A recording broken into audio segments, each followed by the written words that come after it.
Selamat pagi saudara, kembali di program Sapa Nusantara. Hari ini kita akan berbincang mengenai seputar media sosial dan juga bisnis yang dimana tokohnya adalah seorang perempuan. Nah, saat ini kita akan berbincang lebih dalam bagaimana seorang perempuan memakai atau menggunakan media sosial untuk mengembangkan bisnis, lalu juga memerangi cyberbullying. Nah, kita sudah ada kedatangan Kak Rice Yogina atau akrab disapa Kak Gina ya. Ya. Selamat pagi Kak. Selamat pagi. Apa kabar? Baik, alhamdulillah baik. Kak, kita langsung aja. Kak Gina ini kan punya background banyak dan bergerak di berbagai bidang dan aktif terlibat di dalam berbagai organisasi begitu ya. Tetapi hari ini kita akan berbicara mengenai seputar media sosial, lalu juga bagaimana seorang perempuan menggunakan media sosial lalu memerangi cyberbullying seperti itu. Pertama yang mau saya tanyakan itu bagaimana sih Kak Gina ini mengelola memanfaatkan media sosial itu agar bermanfaat dan dapat berjalan efektif dan berguna untuk kepentingan diri sendiri dan orang lain seperti itu.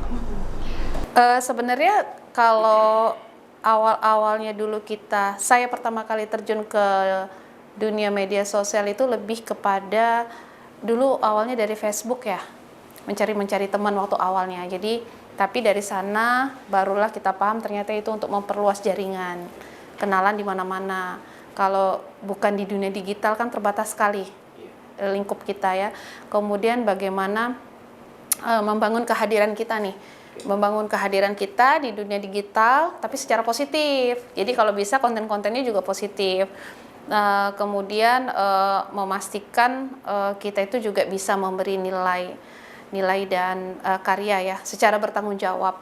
Jadi kalau bisa supaya kita tampilnya, namanya media sosial ya, memang harus hati-hati dalam menampilkan diri dan kita juga harus tahu dulu nih potensi diri kita yang mau kita upload itu seperti apa. Jangan sampai hal-hal yang detail, pribadi terposting juga, karena kadang-kadang itu menjadi blunder buat kita sendiri ya untuk diserang orang lain.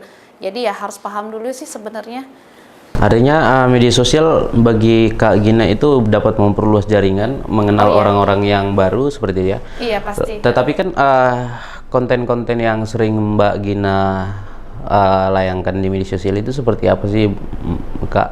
Dan bagaimana sih kita agar tetap bijak dalam menggunakan media sosial gitu?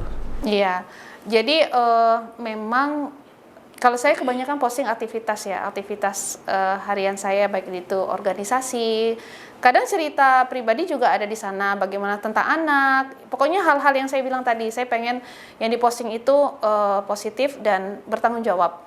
Jadi tidak sekedar selfie gitu ya. Dan saya sering kalau di konten media sosial itu membangun narasi juga di sana untuk bisa dibaca juga. Jadi orang apa kita posting diikuti dengan caption gitu kan. Ya mudah-mudahan bisa menginspirasi kan begitu. Terus kalau terkait hal lainnya memang harus bisa membatasi diri. Membatasi diri nih di dunia digital. Itu yang saya bilang tadi, disaring mana yang mau kita posting, mana yang enggak. Jangan sampai nanti kita kayak dalam akuarium. Akuarium itu kan semua orang bisa ngeliat isinya tuh. Berarti kalau kita sudah terjun ke dunia media sosial, ya siap-siap kita dilihat seperti ikan dalam akuarium. Jadi pandai-pandailah memilih dan memilah apa yang mau kita jadikan konten. Nah, soal membatasi diri tadi, apalagi kita nih anak muda gitu ya, kadang tidak bisa memanfaatkan waktu berapa lama menggunakan media sosial dan apa-apa saja, keasikan kadang-kadang seperti itu ya. Jadi penggunaan waktu tidak efektif. Bagaimana sih Mbak Gina memberikan saran atau mengelola manajemen waktu dalam penggunaan media sosial sehingga ketika menggunakan media sosial kita juga mendapatkan informasi yang bermanfaat dan juga tidak membuang-buang waktu untuk media sosial begitu saja gitu. Nah itu tadi kita memang harus memahami diri kita terlebih dahulu. Jadi harus dipastikan interaksi di dunia maya itu atau di dunia digital itu jangan sampai mengganggu kualitas interaksi kita di dunia nyata. Dan apalagi sampai mengganggu produktivitas. Itu fatal. Akhirnya apa? Itulah muncul tadi yang katanya kaum rebahan, sibuk lihat postingan orang, lupa nih sama yang kualitas diri, akhirnya kemana-mana ya, jadi menghayal, jadi tidak produktif. Jadi memang harus memahami betul konsep bermedia sosial tuh yang menghasilkan, yang bisa memberikan nilai tambah ekonomi itu seperti apa. Atau kalaupun tidak memberi nilai tambah ekonomi, minimal menginspirasi, memberikan kekuatan positif untuk yang lain. Jadi memang harus paham ya. Jadi membatasi itu penting sekali. Sebelum melangkah ke sana, ya harus paham dulu nih masuk ke media sosial mau ngapain gitu. Ya, selain memang penggunaan media sosial akhir-akhir ini banyak kita tahu ada dari segi mendapatkan keuntungan ekonomi, lalu mendapatkan hiburan dan lain-lain seperti itu ya. Tetapi bagaimana sih kita, terutama nih untuk di kalangan muda gitu Kak ya, banyak sekali hanya untuk mencari hiburan seperti itu. Tetapi bagaimana sih kalau kita itu memanajemen waktu, menggunakan mendapatkan informasi yang produktif, katakan misalnya mahasiswa seperti itu, bagaimana dia seharusnya bermedia sosial, tetapi di berbagai kalangan kan berbeda-beda kepentingannya dalam bermedia sosial seperti itu. Betul. Memang gini, terkait bagaimana akhirnya kan itulah pentingnya hadir ya seperti hari ini kita memberikan edukasi. Mungkin ada yang melihat tayangan kita atau apapun bisa menjadi inspirasi. Manajemen waktu itu nggak gampang. Sebenarnya manajemen waktu itu tidak hanya diterapkan untuk yang seperti ini ya. Di segala lini itu kita perlu manajemen waktu. Dan kita kan sangat lemah di bagian itu. Manajemen, jangankan untuk diri kita sendiri aja mengatur 24 jam itu nggak gampang. Tinggal nanti menetapkan skala prioritas. Jadi kita harus paham skala prioritas kita dalam hidup. Dalam 24 jam tuh mau yang mana nih? Kalau dia menetapkan skala prioritasnya, aku harus hidup di dunia digital ini dalam 24 jam, 2 jam, 3 jam. Untuk apa? Untuk cuma senang-senang, untuk hiburan, atau memang untuk produktif. Kalau memang tujuannya untuk produktif, even 12 jam atau 18 jam sehari pun, no problem, silahkan. Kalau memang itu untuk produktif dan memang menghasilkan, tapi kalau ternyata dia menggunakan akses ke digital itu hanya untuk senang-senang, ya 1 jam 2 jam deh dalam sehari gitu. Jadi skala prioritas lah, dia mau apa sih dalam hidupnya. Oke, artinya kata kuncinya produktif ya. Nah, kita akan masuk ke segmen berikutnya dengan mengulas bagaimana media sosial dalam menghadapi cyberbullying dan bagaimana memanfaatkan media sosial bagi kepentingan ekonomi. Nah, sampai ketemu di segmen berikutnya.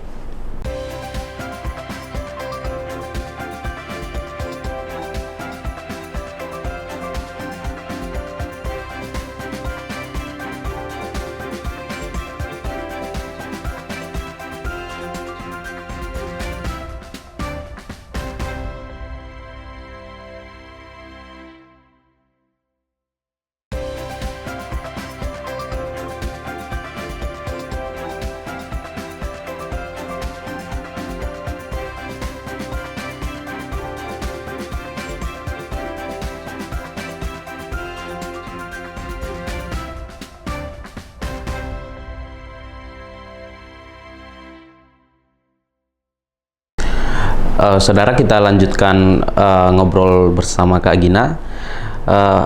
Kak, belakangan ini kan penggunaan media sosial itu selain hal yang positif, banyak juga yang hal negatif. Baik itu seperti terutama kepada perempuan itu seperti itu. Banyak terjadi cyberbullying atau pelecehan-pelecehan dalam bentuk di media sosial seperti itu.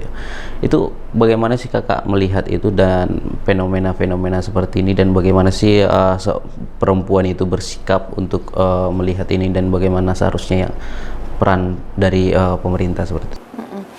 Jadi kalau menghadapi bullying di dunia media sosial itu kembali lagi yang saya bilang tadi, begitu kita mau terjun ke dunia media sosial harus paham tujuan kita di sana apa.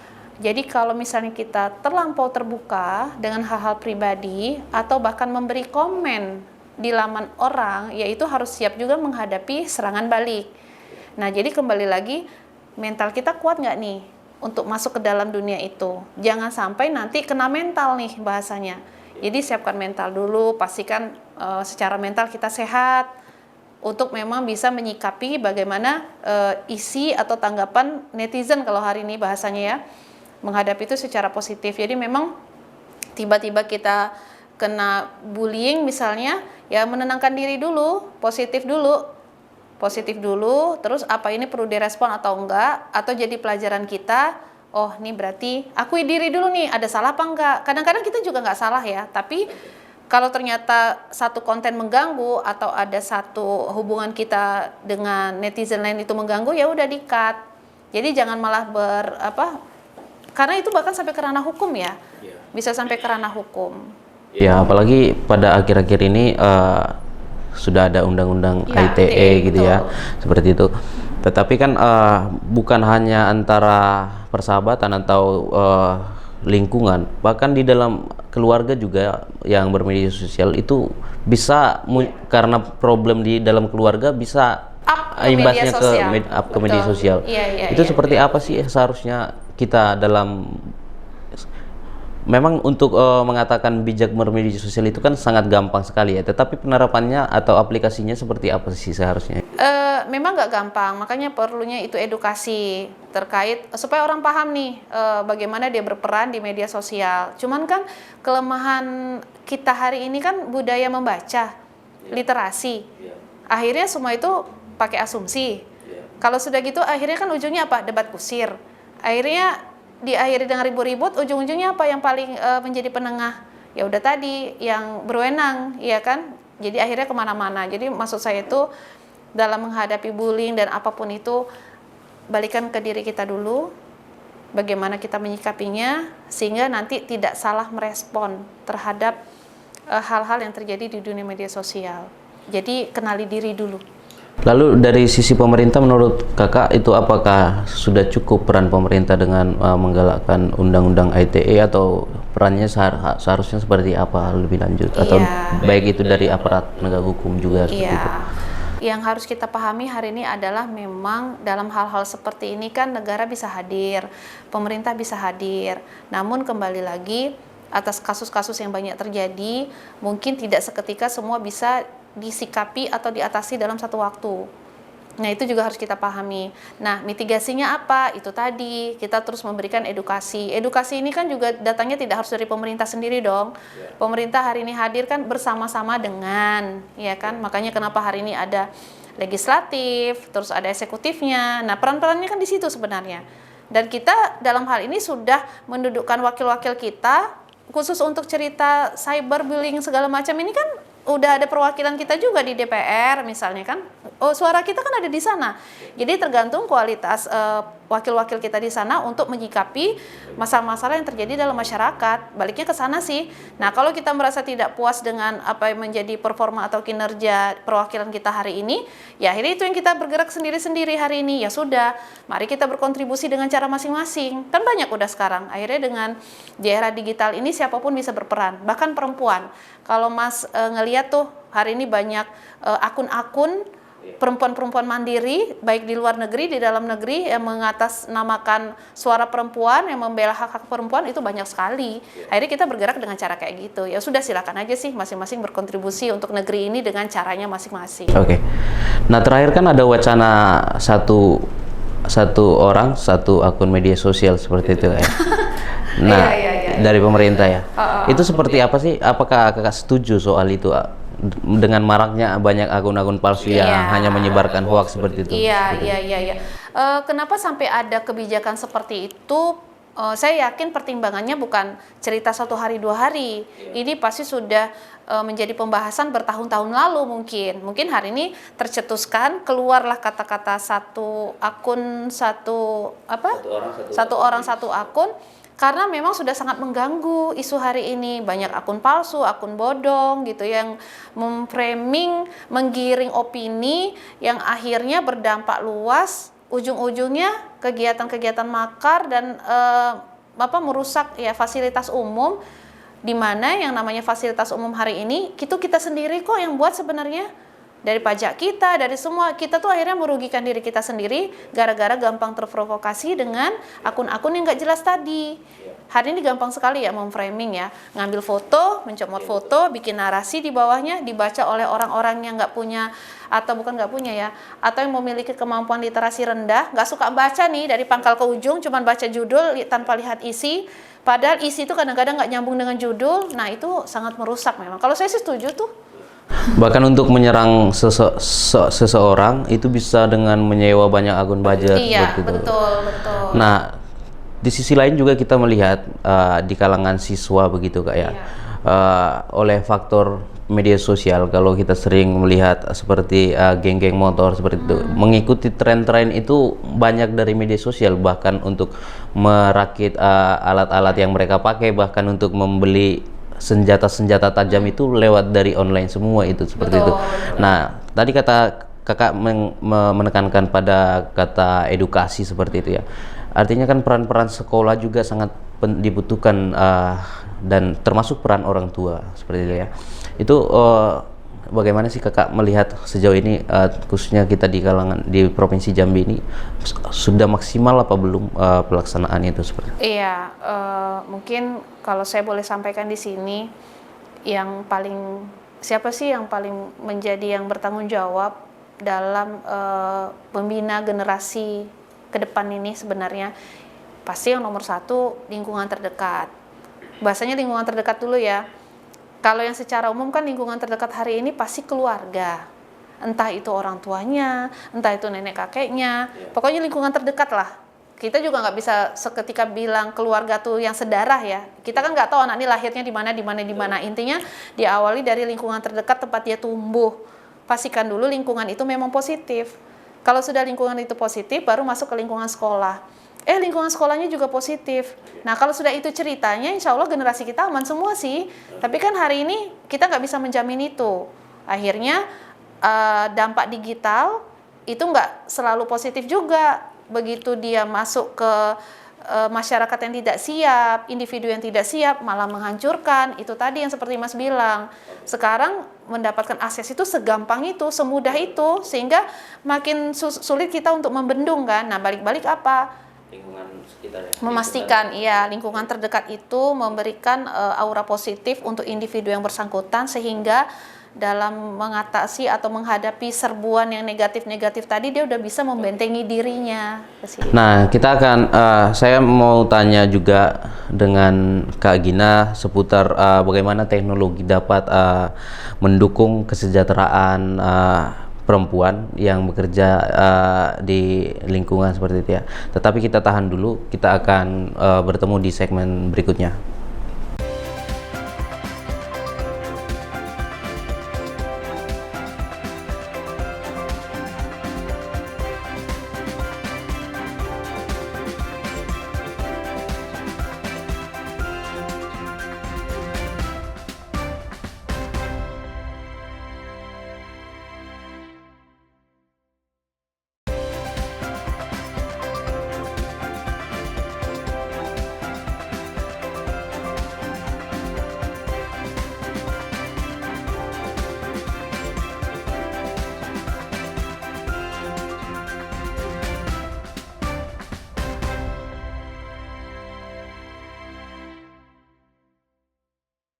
Saudara, kembali di program Sapa Nusantara, kita akan lanjut ngobrol dengan Kak Gina.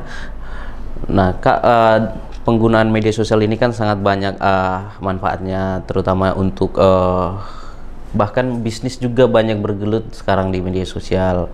Itu bagaimana sih teknologi atau media sosial ini bisa membantu kita untuk meningkatkan kesejahteraan seperti itu? Dan saya mau tanya juga untuk Kak Gina sendiri yang sekarang lagi digeluti itu dalam penggunaan media sosial seperti itu ya, yang apa saja sih, boleh diceritakan Mbak? Iya, mungkin kalau bagaimana hari ini peran teknologi ya, untuk kesetaraan dan segala macam, lebih kepada ini perannya. Hari ini dengan peran teknologi, akses itu menjadi mudah sekali. Baik akses untuk segala sesuatu yang terkait dengan dunia pendidikan, pekerjaan, kemudian pemberdayaan, aktualisasi diri, itu sangat berperan. Nah, kan kita tahu hari ini tanpa menyampingkan peran laki-laki ya, harus kita akui wanita itu lebih gigih. Sementara penduduk kita lebih banyak didominasi oleh perempuan juga. Kalau mau dilihat akun-akun juga banyak akun-akunnya wanita di situ, mandiri semua di situ. Jadi memang kemudahan akses itu banyak dimanfaatkan oleh kita kaum wanita untuk mengaktualisasikan dirinya, bahkan dari rumah sekedar ngangkat konten nyuci baju, konsisten dia tiap hari cuci baju. Ceritanya bagaimana baju bersih, baju rapi, baju ini tiap hari, akhirnya algoritma membaca itu dan akhirnya punya followernya tersendiri. Ya kan, naik ini dia ya, FYP lah istilahnya atau apapun itu. Nah, jadi konsistensi itu juga banyak dimiliki kaum wanita, cuman wanita tuh kadang-kadang memulainya yang suka nanti dulu, ntar dulu. Nah, itu kadang-kadang menjadi penghambat gitu. Nah, untuk Kak Gina sendiri seperti apa sih yang lagi digeluti sekarang, yang lagi fokus sekarang itu dalam pemanfaatan media sosial baik itu segi bisnis atau untuk kesejahteraan gitu ya. Dan bagaimana sih awalnya dalam memulai itu gitu? Jadi kalau terkait apa yang sedang saya fokus hari ini, memang hari ini sedang terjun di dunia bisnis berbasis aplikasi. Ya, bisnis berbasis aplikasi. Jadi bukan sekedar media sosial saja, tapi justru media sosial itu kita pakai untuk marketingnya. Tapi hari ini kita benar-benar punya platform sendiri dan itu saya menjadi bagian di dalamnya. Hari ini platform tersebut berperan cukup besar untuk khususnya untuk UMKM ya. Bagaimana kami hari ini melibatkan yang namanya UMKM lokal dimanapun di seluruh Indonesia ini untuk terlibat dalam transaksi yang namanya pengadaan barang dan jasa pemerintah. Itu. Jadi dan hari ini yang namanya pelaku UMKM juga didominasi oleh yang namanya wanita. Hampir di seluruh Indonesia, itu harus diakui. Dan yang paling banyak juga sektornya apa? Kalau UMKM ini banyak di F&B, kuliner, gitu kan. Nah, jadi dengan adanya bisnis berbasis aplikasi yang pengadaan ini, dampaknya memang luar biasa.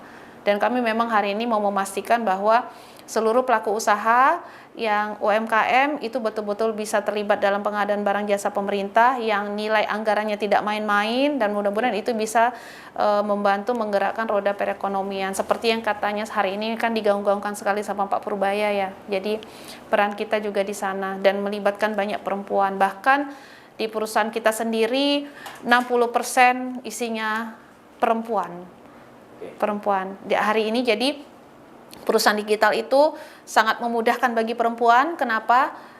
Hari ini model kerja tuh nggak harus datang ke kantor loh, ya, bisa WFA, bisa WFH, work from anywhere, work from home. Yang penting target KPI tercapai. Mau kamu kerja sejam dalam 1 bulan, tapi target kamu tercapai, is okay, nggak masalah. Jadi ada KPI kita semua kan. Terus banyak tools-tools yang sangat membantu. Kalau zaman kita dulu belum ada teknologi, gimana itu ngerjain 1 laporan bisa 1 bulan. Hari ini dalam hitungan 1 jam, ada AI segala macam, bisa bantu kita untuk kerangka berpikir. Perempuan jadi lebih banyak, lebih produktif ya. Lebih produktif perempuan hari ini dengan tools-tools yang memudahkan itu. Tetapi kan tadi ya ada 60% terlibat perempuan semuanya gitu ya. Tetapi kan di perusahaan, tetapi kan ini tidak muncul begitu saja begitu ya. Ada hal yang memulai keberanian, perlu keberanian untuk memulai, bagaimana untuk terjun di awal seperti itu. Itu bagaimana sih kakak dalam melakukan menggerakkan para perempuan ini untuk memulai, untuk berani memulai seperti itu? Ya mungkin dengan kita itu tadi ya balik-balik ya, kita nih maunya jangan cuma ngomong ya, jangan hanya berteori. Pada saat kita sharing atau kita bisa memberikan insight buat perempuan lain, ya mereka harus tahu kita siapa dulu. Kalau mereka cuma taunya kita tuh ngomong aja ya, yang kayak Mas bilang tadi, teori nih, ya makanya kita tunjukkan peran kita apa sih di dalamnya gitu kan, berkontribusi secara nyata, konkret. Saya rasa itu akhirnya memotivasi mereka ya, bisa menjadi inspirasi mereka juga. Oh ternyata dia bisa, kayak saya misalnya perempuan, saya juga punya suami, punya anak berkebutuhan khusus lagi. Terus waktu kita sama, semua diberikan waktu 24 jam dalam sehari. Kenapa saya bisa, yang lain tidak? Mungkin itu bisa bikin jadi semangat ya, gitu. Nah, di sisi lain kan tentu ada tantangan Kak dalam menggerakkan atau menjalankan usaha atau bisnis di secara online atau lewat digital ini. Tantangan yang dihadapi itu seperti apa sih dalam menghadapi itu? Bagaimana sih kesiapan kita untuk menghadapi berbagai tantangan-tantangan itu gitu loh? Iya, itu tadi, mentalnya harus kuat, punya mental baja. Karena kalau kita sudah terjunnya di dunia apapun yang sudah melibatkan banyak orang, mental itu nomor satu. Dalam menjalankan apapun, apalagi ya dunia digital ya, yang kita tidak bisa mengendalikan siapa yang mau lihat kita, itu sih bisa dibatasi lah siapa yang bisa lihat. Cuman mengendalikan apa yang menjadi persepsi orang kan kita nggak bisa kontrol. Jadi mental itu harus kuat dulu. Bahkan dalam bisnis sekalipun, mental pengusaha itu nggak main-main, karena kenapa, ada waktunya jatuh bangun, terperosok, nanti naik lagi, bangkit lagi, ya itu balik-balik mental yang harus diinikan dulu, diperkuat dulu. Nah, selain itu kan banyak juga persaingan di dalam dunia bisnis online lewat digital ini gitu ya. Nah, bagaimana sih strateginya kita menghadapi saingan-saingan itu, dan bagaimana kita akan untuk tetap ini gitu ya, tetap dilihat lah ya, tetap dilihat dan tetap produktif gitu, seperti itu. Jadi kalau misalnya nih kita mau berbisnis di dunia online, pastikan kita ada diferensiasi produk. Diferensiasi produk tuh misalnya meskipun produk kita sama, misalnya jualan ayam nih, ayam goreng, kita harus pastikan apa bedanya ayam goreng kita dengan ayam goreng punya orang lain, misal gitu ya, misalnya produknya itu. Terus memastikan bagaimana layanan kita terhadap konsumen kita, layanan unggul kalau bahasa di perbankan dulu tuh layanan prima, layanan unggul. Jadi kita melayani dengan baik, terus bisa mengatasi keluhan konsumen misalnya tidak terima produk kita, ada yang komplain, dilayani dengan cepat. Artinya tidak cukup pintar bermedia sosialnya, tetapi juga tahu teori bisnis, seperti itu kayak. Nah, saudara, masih banyak yang ingin kita bincangkan sebenarnya bersama Kak Gina, tetapi karena waktu kita terbatas, kita akan bertemu di segmen selanjutnya di acara berikutnya. Kak, ini kita sudah di ujung percakapan. Mungkin ada saran atau masukan atau closing untuk di segmen ini? Iya, mungkin lebih kepada ini ya, tadi berbijaklah dalam media sosial, kemudian memastikan diri pada saat terjun ke dunia media sosial, kita sudah tahu kualitas diri dulu, itulah yang kita angkat, sehingga kita bisa percaya diri, kemudian tidak usah sibuk mengejar validasi eksternal istilahnya ya, sibuk pengakuan gitu kan. Jadi tampilkan saja apa adanya dan pahami bagaimana bermedia sosial supaya FYP atau nanti banyak pengunjung di medsos kita bisa memberi dampak positif untuk masyarakat lebih banyak gitu. Lebih ke sana. Saudara, demikian perbincangan kita dengan Kak Gina. Saksikan terus program Sapa Nusantara di Kompas TV. Kompas TV, independen, terpercaya.